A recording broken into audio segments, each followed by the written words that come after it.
Hello and welcome back. We have this beautiful geometry puzzle before us. We have a right triangle. You see it right angles here, and it measures here as 10 units. This longest length is the hypotenuse, measured m, and that is what we are asked to find. And inscribed inside this right triangle is a circle, and this circle has, you see that the circumference of the circle is touching the size of the right triangle. And the circle also has this, remember, from the center touching the circumference, we call the radius. The circle has a radius of 3 units. Now, how do you find this value of m? It looks impossible, right? But don't worry, I'm going to show you how to do this. It's just so easy. Now, what you need to do quickly is to remember some of your circle theorems. Let me help you to remember some of them. Now, remember that each time you have your circle drawn, that this line, any line that touches the circumference, this part is the circumference. Now, when I draw a line to touch this circumference at a point, we say that this line is what we call the tangent.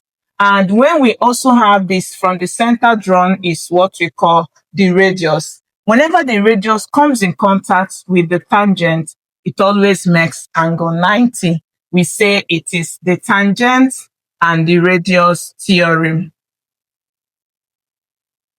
Now, the next theorem to remember is that when you also have the same circle drawn and there is your tangent line drawn, you have this tangent and there's another tangent line drawn such that the two meet at a point, we say that these two tangents are the same. We call this the tangent theorem.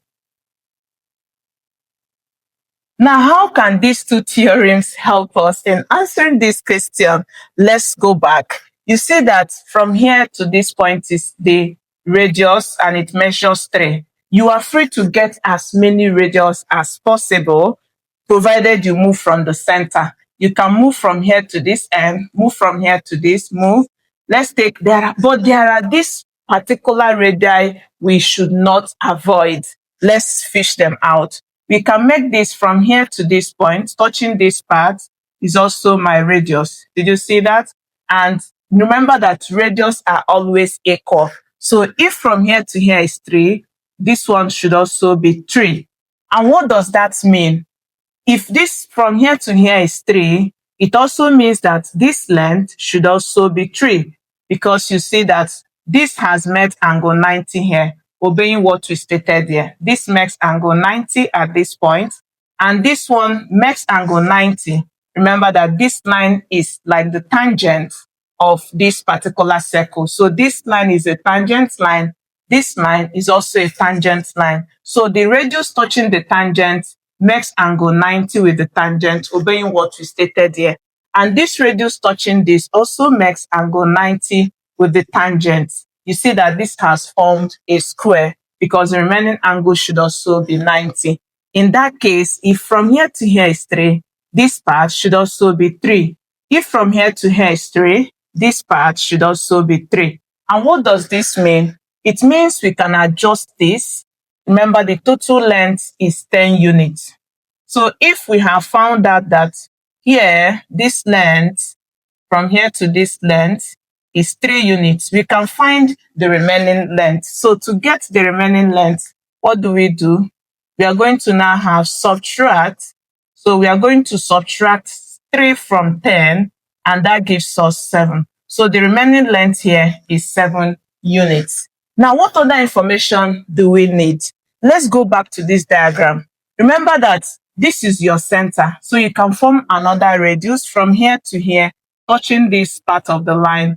Remember that this line is also your tangent from what we stated here.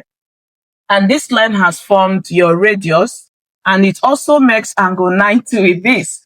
Now, what does this mean? You see that this from this end to this point is equal with this to this, obeying what we have defined here. So these two lengths are the same. And if they are the same, you have seen that from this end to this end is 7. Automatically, from here to here should also be 7 units. So we have here labeled 7 units. And remember that the total length here is m. So if this length is 7 units, we can get the remaining units. So how will you get the remaining units? The remaining units will now be m minus 7. This means that when we add everything up together, add this and this, it gives you back your m. So you have not changed anything. Now, what other information do we need for us to get m? If you go back to this diagram, you observe that from this end to this end, and from here to this end, just watch, you see it's also obeying what we stated here. So in that case, this length should be equal with this length. And we have seen that from this end to this is m minus 7.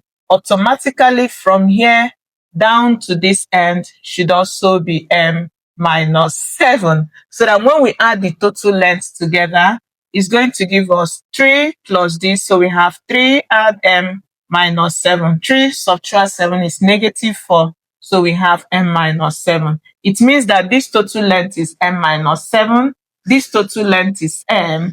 And this one is 10. Now, when you look at that, does it not look like something we can find? Yes, because you see we have been able to identify the 3 sides of this right triangle. And each time you work with sides of a right triangle, always remember to use your Pythagorean's theorem. So let's apply it here to have.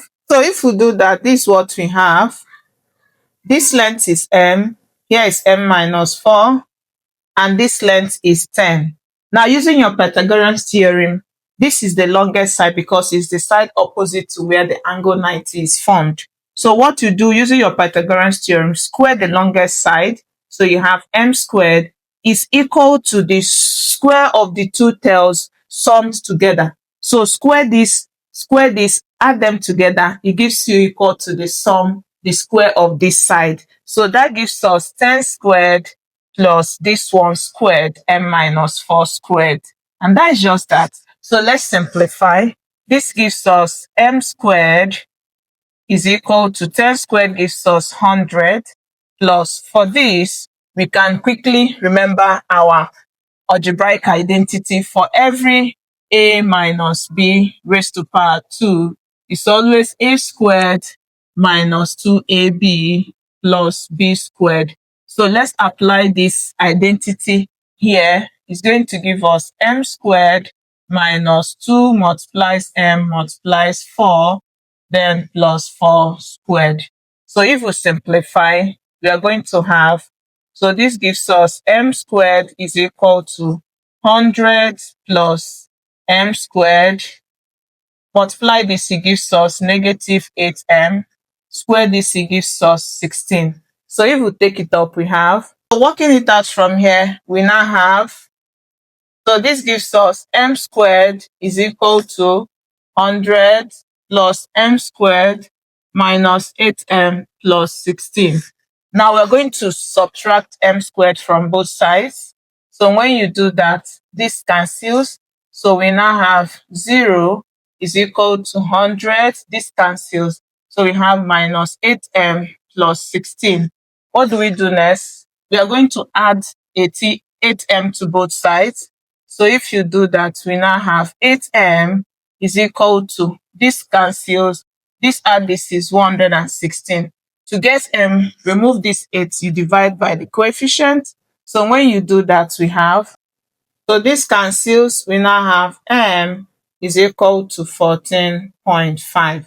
So the value of m in this is 14.5 units. And I hope you learned something.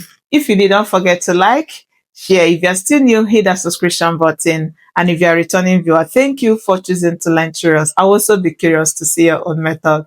I hope to see you in my next video. Do have a lovely day. Bye.